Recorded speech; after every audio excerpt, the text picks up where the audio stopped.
Este vídeo é sobre a vantagem operacional das novas tecnologias. As tecnologias digitais já existem há muitos anos.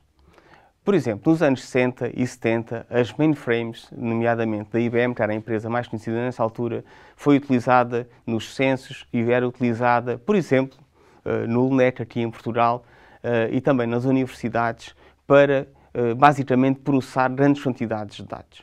E mesmo assim, na altura, teve um grande impacto, em particular na indústria financeira, que é hoje em dia e já era na altura um grande consumidor e processador de informação.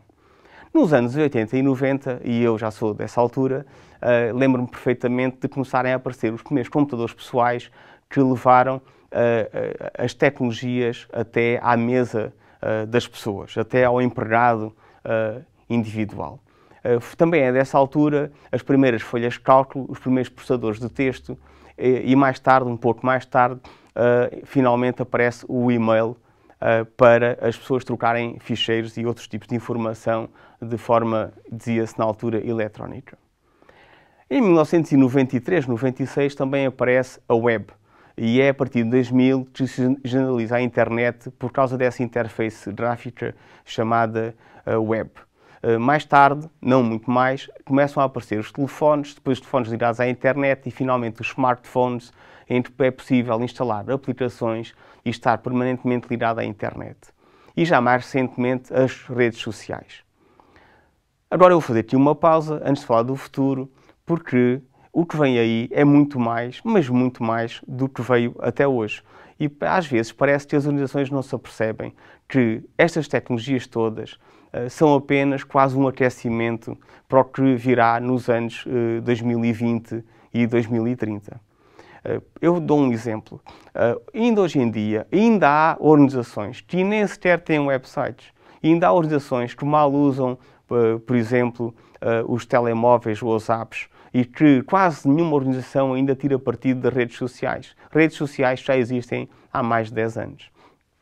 Portanto, as organizações são realmente, em geral, lentas a adotar estas novas tecnologias. As más notícias é que as novas tecnologias que vêm aí, como a inteligência artificial, a análise de grandes quantidades de dados, os robôs inteligentes, a realidade aumentada e a realidade virtual, e são apenas 5 exemplos muito rápidos, digamos assim, do que vem aí, vão ter um impacto brutal e vão permitir a startups ou às empresas mais inovadoras tirarem partido dessas tecnologias. E as organizações que existem, as empresas que existem, os organismos públicos que existem, têm a obrigação de também elas tirarem partido dessas tecnologias. E se não o fizerem, correm sempre o risco de ficarem cada vez mais para trás, criando custos, tempos e erros que não serão cada vez menos permitidos aos clientes, que não vão aceitar esse estado de coisas. Eu vou dar 2 exemplos que penso que são bastante reveladores do que está a acontecer neste momento e que vai ter um impacto brutal nos próximos anos, porque são 2 indústrias que estão relativamente paradas no tempo, que é a educação e a indústria da saúde.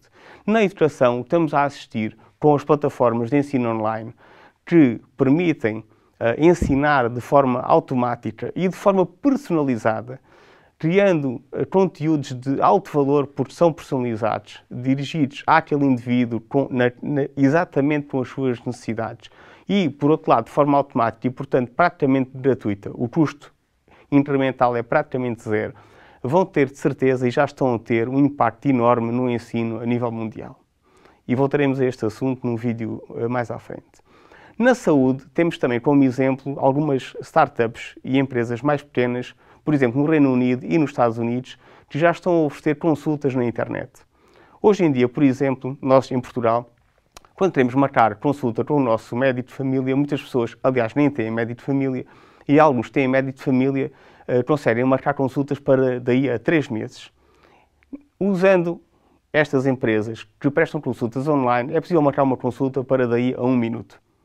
Claro que é uma mudança de paradigma, claro que é preciso pagar, mas a diferença é tão grande que é inevitável que a pouco e pouco as pessoas se comecem a habituar a esta nova forma de interagir com o seu médico, de interagir com o seu professor e cada vez menos vão aceitar a forma como funciona a educação e a saúde nas organizações mais tradicionais.